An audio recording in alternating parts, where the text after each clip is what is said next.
joined us. You're watching the news at 10 on Channels Television, coming to you live from Lagos. Well, let's share with you some of those pictures that were sent in to our eyewitness portal. First is this one from Makurdi in Benue State, showing a man on an electric pole. Our eyewitness reporter says this is an illegal act which should be stopped. Next is this one from Enugu State, showing a road accident involving a water tanker. Our eyewitness reporter wants the tanker drivers in the state to be more considerate of other road users. We also have this one said to be from Shagamu in Ogun State, showing thick smoke filling the air. Our eyewitness reporter says it was as a result of a pipeline explosion and is calling on the authorities to look into it. And finally is this one from Abeokuta in Ogun State, showing a motorcyclist cramping school children on his bike. Our eyewitness reporter wants road safety officials to do something about this kind of act. Thanks a lot for sending us your pictures, and do send us more when you can. We move on now, where the Independent National Electoral Commission says it will increase the quantity and quality of card readers and also begin to use vote collation machines for speedier and more credible polls. The chairman of the commission, Mahmoud Yakubu, in his first meeting with regional commissioners in Abuja, said 81 elections carried out in 2015 have been nullified and 15 upturned. According to him, increased use of technology is the way to fix this. Elections can best be guaranteed with appropriate deployment of technology. This is the experience of 2015, adjudged to be the best election ever conducted in the history of this country. I've said it over and over and over that this commission will not experiment, will rather consolidate. Technology has come to stay. Not only will the PVCs and the card readers remain, but we are going to go a step higher to see if we can also deploy technology for collation and transmission of results. The Lagos State Governor, Mr. Akinwumi Ambode, today presented his account of stewardship for the second quarter of his administration with a fresh commitment to serve the people. Addressing a large crowd of residents in the Central Senatorial Zone, Governor Ambode promised to improve on security and infrastructure and create jobs. It is the second in the series of Governor Akinwumi Ambode's quarterly interaction with Lagosians, where he renders account of stewardship as governor. The first town hall meeting was an opportunity for him to lay down the institutional framework and foundation on which the vision and programs of this government will be built. His report focuses on achievements in three major policy thrusts: security, infrastructural development, and job creation.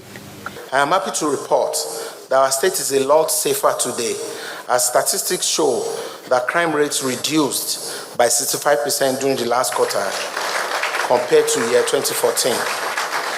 In the past few months, we have fixed street lights from Baga in Ojodu to Lekki, Ikorodu to Lagos Island, and the entire Ikeja axis, Victoria Island and Ikoyi. We are taking this project to every part of the state. We have undertaken the rehabilitation of schools, construction of new classroom blocks, and provision of furniture to the tune of 2.5 billion.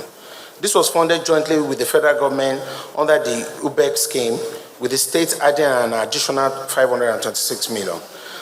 The governor assured that with the budget already in place, his administration will kickstart the 25 billion naira employment trust fund, employ new staff into LASMA, fire service and hospitals, strengthen the state security infrastructure, as well as take the Light Up Lagos project to more areas. All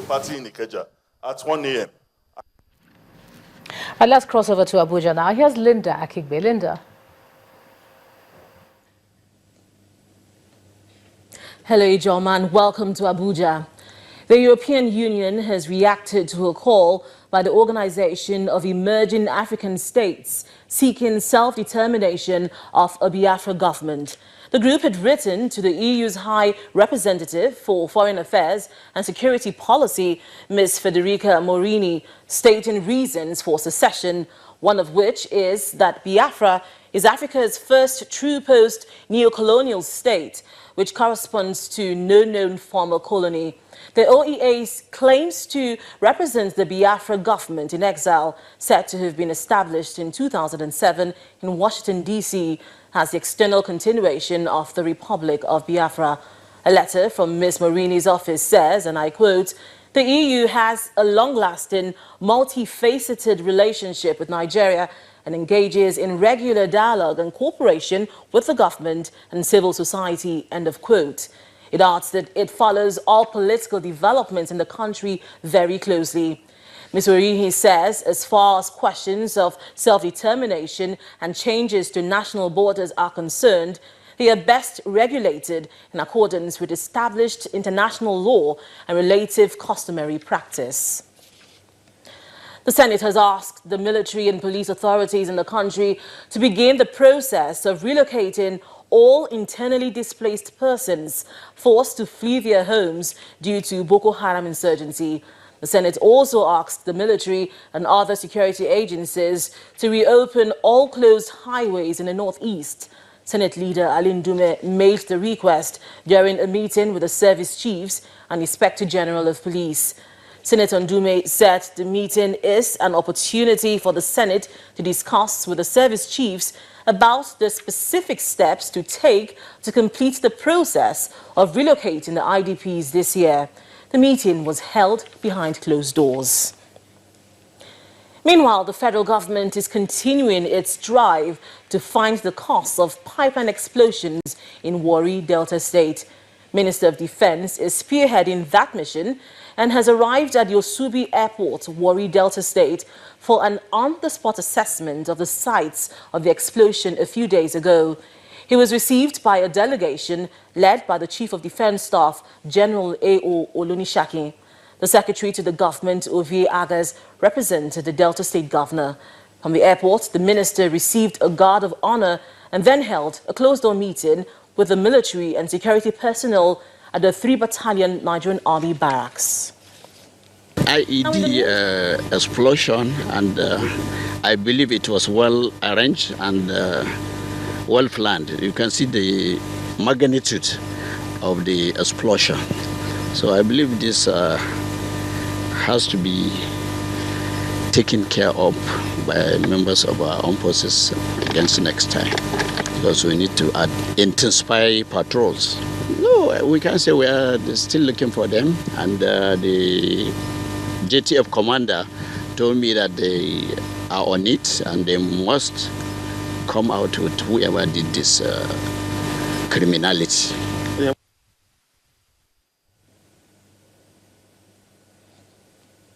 In the meantime, the president has vowed that his administration would not give room for the re-emergence of militancy in the Niger Delta with the attendant criminal activities of oil theft, vandalism of pipelines and general insecurity in the region. While applauding the Nigerian armed forces for successfully sacking Boko Haram in the northeast, the president said curtailing the activities of oil thieves and vandals would be less problematic. President Muhammadu Buhari was speaking at a meeting with the Nigerian community in Abu Dhabi, the United Arab Emirates, where he also urged telecommunication companies operating in Nigeria not to place profits above the security needs of the country. He also restated that his administration's war against corruption will continue to be vigorously pursued.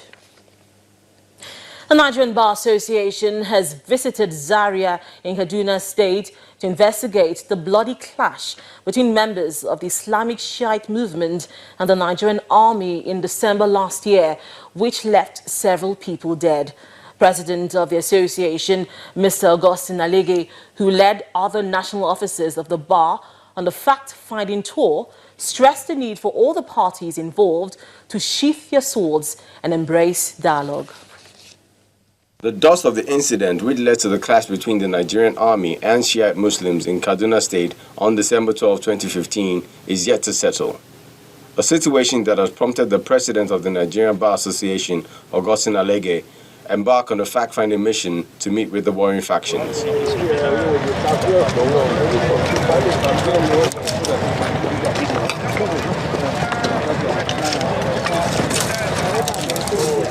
The first call is made to the Emir of Zazzau, who sees the legal body as the perfect mediators.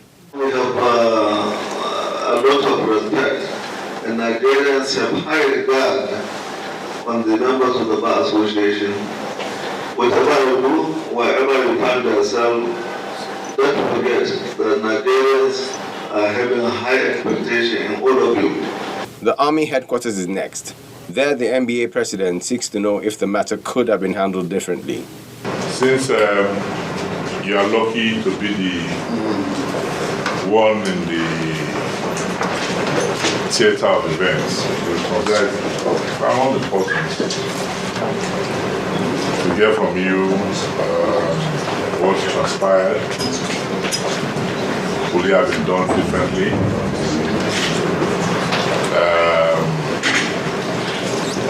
Is this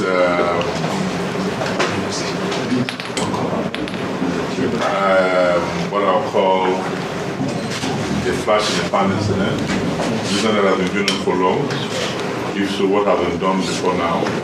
For the commandant of the army depot, the incident should not have degenerated to its chaotic state if the Shiites showed better consideration for other Nigerians during the processions. We've tried as much as possible to not to have direct links. For instance, you are going to town, I am sure most of us here have had encounters with them during their processions. Once in a while, they process from Jiri, Kano, Sokoto, Zamfara, and they take over the road completely, leaving just a narrow gap for everybody to know, and you dare not ask questions, or you dare not confront them. The NBA team also meet with the members of the Shiite group and the police, who table their sides of the story. From the scene, Mr. President and members of the NBA, you would see that when they were shooting, they were not taking any cover, knowing fully that they are attacking the people that do not have weapons, knowing fully that they will not be shot at. That is why they never recorded a casualty, not even an injury to one soldier. It is in the record. No soldier was shot, no soldier was injured, no soldier was killed. They attacked us knowing that we do not have weapons, so they have their field day. They have been preaching violence. As a matter of fact, they don't even believe in the existence of a country called Nigeria. They don't. They are operating a state within a state. They apply their own laws. If Al-Zaki want to move from Hosseiniya to his house, they block road. Nobody will pass until he passes. If any motorist... What are the police if you are moving at that time? Police, whosoever you are, they can fight you. Whosoever you are, they can fight you. Just like what I told you, they don't. So they can stop the police. They can stop anybody. The Nigerian Bar Association appears to have all to do in evaluating the matter, but in the end, it must come up with a statement that ensures the rule of law prevails over anarchy. Joining me now to further analyze proceedings at the NBA panel is the president of the Nigerian Bar Association, Mr. Augustine Alege. Mr. Alege, thank you for joining us on the News at 10. Thank you very much for having me on. Now, a lot of comments have been made about the Army-Shiite clash. What's your view on the disagreement? I don't have a personal view, but from the fact-finding mission we carried out yesterday, we discovered that this was a problem that had been in Zaire for a very long time, which could have been attended to, which could have been avoided. We discovered that they had an incident in 2013, another incident in 2014, and the last one was in 2015. Essentially, we are still collating results of reports from the various parties. We met with the traditional ruler of Zaria, the Emir of Zauzau, and he was kind enough to give us a view through one of his chiefs on the view of the palace. We met with the police, we met with the army.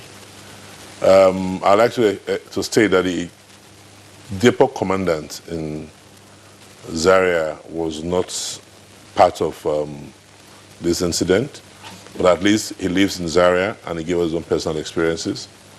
We're also fortunate to meet with the Shiite group, their lawyer and two of their representatives, the leader of their education team. and another very, very well-educated gentleman who I believe is the acting dean of Agric Science in the Ahmadu University. It appears that for a very long time, whenever the Shiite leader was moving from his residence to his operational base, where he gave his teachings and preachings, the roads were usually blocked. And people of Zaria had endured this for a very long time. And that is what led to the incident of 2013, and that will lead to the incident of 2014.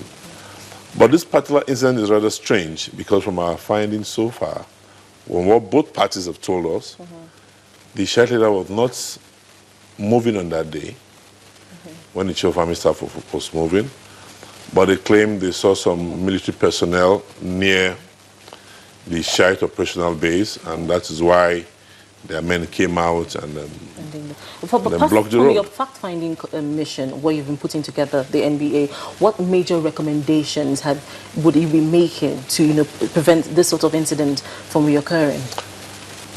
From the palace, from the police, from the military, it appears that this has been on for a long time, but nobody took any step about it. And it appears that the way to deal with this is for the laws that are in place to be enforced at all times. If we enforce our laws at all times, then there will be no build-up. It is when there's a build-up and there's pent-up anger that leads to an explosion, like we had. And so far, we are not able to locate blame until we get everybody's side of the story. The Shiite groups have agreed to send us written analysis of what transpired. They have given us a CD with some video clips. The residents of Gelesu, which is where the Shiite leader resides, have also promised to send, they gave us some pictures. They promised to send us more pictures, people who were alleged to have been killed by the Shiite group. And the Shiite own position is that they have lived peacefully all these years in the community. Some of the community will dispute that. So until we get everything in, as a fact-finding mission, we'll look at the facts and we'll speak truthfully to the facts. So how soon are we going to get, the entire picture from the fact-finding? We believe that by the top of the next week, we'll be ready with a full report, which we'll present. But to say that it was totally avoidable, the Chief of Army Staff, from our findings so far, was in Zaria to attend a passing out parade. So I think he walked into something that people in Zaria had been going through for a long time. For example, you'll be shocked that when you ask the police and the military, you hear that the former vice president has been turned back by this blockage of road. Former governor of the state, former minister of petroleum. So this is something that people have been. Okay, I'm going to cut you short there to go back to Lagos. So thank you so much, Mr. Augustine Adege, for joining us on the news. Thank you very much. Grateful. And that's all from Abuja. Back to you, Ijoma. Thanks a lot for that, Linda. Now, when the news at 10 returns, the president says Boko Haram has significantly been contained. I'll be having a conversation with a retired army officer, Colonel Najim Shobo, who joins again.